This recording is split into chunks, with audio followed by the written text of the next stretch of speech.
Criticise কমকৈ কৰিব পাৰে।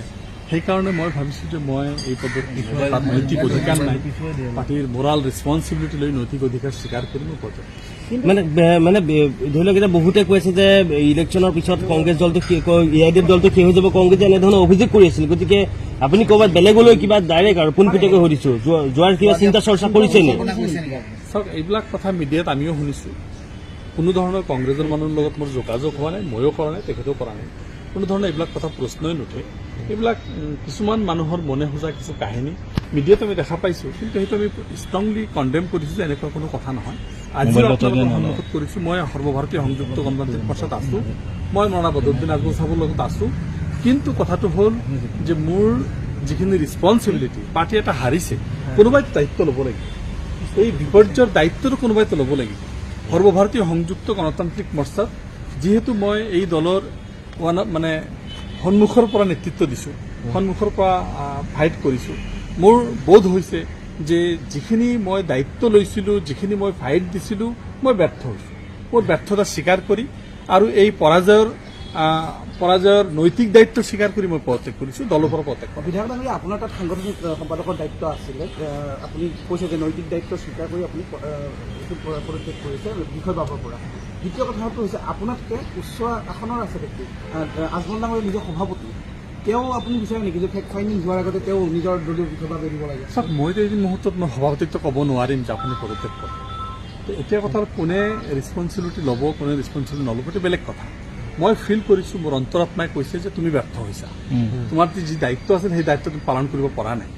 মই নিজৰ বস্তুটো মই এটা ইন্ট্ৰস্পেকশ্যন কৰি, আত্মদৰ্শন কৰি মই চিন্তা কৰিছোঁ মোৰ এই মুহূৰ্তত পদত্যাগ কৰা উচিত, মোৰ এই পদত থকাৰ অধিকাৰ এতিয়া নাই, তাক মই পদত্যাগ।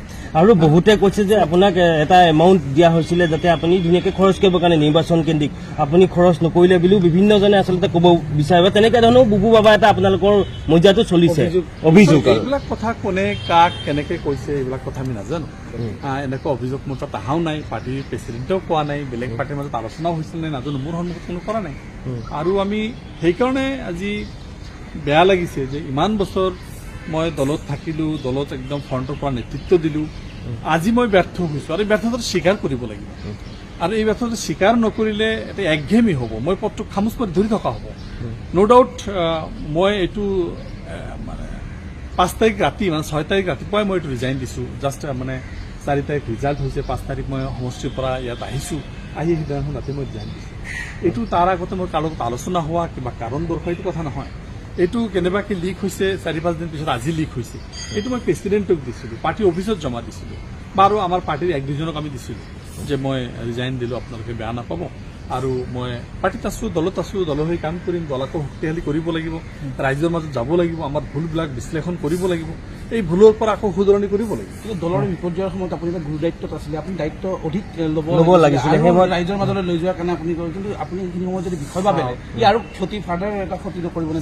মূল কথাটো হৈছে মই এতিয়া দায়িত্ব নৈতিক স্বীকাৰ, যোৱাবাৰ ৰাহুল গান্ধী ডাঙৰীয়াই যেতিয়া ফেইল কৰিছিলে, ৰাহুল গান্ধী ডাঙৰীয়াও আমি দেখিছিলোঁ যে ৰিজাইন কৰিছিলে।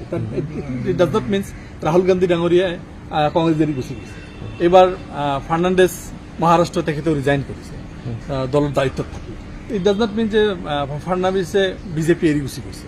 তো এই কথাবিলাক যেতিয়া দায়িত্বত থকা যায়, দায়িত্ববোধ থকা মানুহবিলাকে ৰিজাইন কৰা উচিত বুলি মই অনুভৱ কৰোঁ। আপুনি যিহেতু এতিয়া আজমলৰ সমষ্টিৰ এটা বিধানসভা সমষ্টিত আপোনাৰ যিহেতু আপুনি বিধায়ক, গতিকে আজমল ডাঙৰীয়া যিহেতু আপোনালোকৰ দলৰ সভাপতি, গতিকে খুব কম ভোট পাইছে বা যথেষ্ট ভোটৰ ব্যৱধানত যিগৰাকী প্ৰতিদ্বন্দ্বী তেওঁ জয়ী হৈছে, গতিকে আজমলে কেনেবাকৈ আপোনাক বাধ্য কৰাইছে নেকি যে আপুনি কাম নকৰিলে, হেঁচা আছে নেকি আপোনাৰ?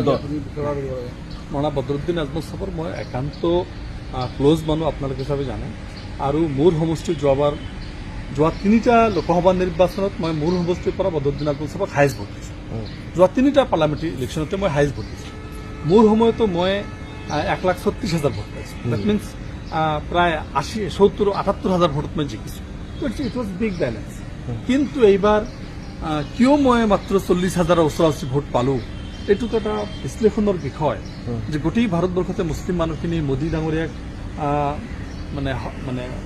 পাৱাৰৰ পৰা আঁতৰোৱাৰ কাৰণে, বিজেপিক উচ্ছেদ কৰাৰ স্বাৰ্থত গোটেই 78% মুছলমান মানুহে এইবাৰ কংগ্ৰেছক ভোট দিছে আৰু আদাৰ্ছ সহযোগী পাৰ্টিবিলাক ভোট দিছে। 78% মুছলিম মানুহে এইবাৰ কংগ্ৰেছক ভোট দিছে। কেতিয়াবা প্ৰ' কংগ্ৰেছ এটা হাৱা আছে তেখেতসকলে কিছু বস্তু নেক্সাছ আমাৰ লগত বিজেপিৰ নেক্সাছ আছে বুলি এই কথাটো প্ৰতিষ্ঠা কৰিবলৈ সক্ষম হৈছে এনেকুৱা কিছু কাৰণত এইবিলাক মই ভাবোঁ মই সুধিম এটা প্ৰশ্ন আছে মানে কথাটো হৈছে এনেকুৱা আপোনালোকৰ কেইবাগৰাকী বিধায়কে কিন্তু কংগ্ৰেছৰ লগত যোগাযোগত থকা বুলি বাতৰি ওলাইছে কিমান দূৰ সঁচা বা আপোনালোকৰ সাংগঠনিক কথাবিলাকত কিছুমান এতিয়া আহিছে মতবিৰোধ আহিছে যাৰ কাৰণে বৰাকৰ দুগৰাকী বিধায়কক আপোনালোকে চকোজ পৰ্যন্ত দিবলগীয়া হৈছিল গোটেই বিষয়বোৰৰ পৰা AIDFৰ ভিতৰত অন্তঃকলহৰ সৃষ্টি হৈ গৈছে সেনেকুৱা কোনো কথা নহয় এটা ফোন ৰেকৰ্ডিং মেটাৰ লৈ এটা ফোন ৰেকৰ্ডিঙৰ বিষয় লৈ কিছুমান কংগ্ৰেছী মানুহক লগত লৈ মিটিং কৰাৰ কাৰণে আমি দুজনক চৌকছ কৰিছোঁ আৰু ইয়াত অন্তঃকলৰ কোনো স্থান ইয়াত নাই আপোনাৰ আগতেও দেখিছে EDFত কোনো অন্তঃকলৰ নহয়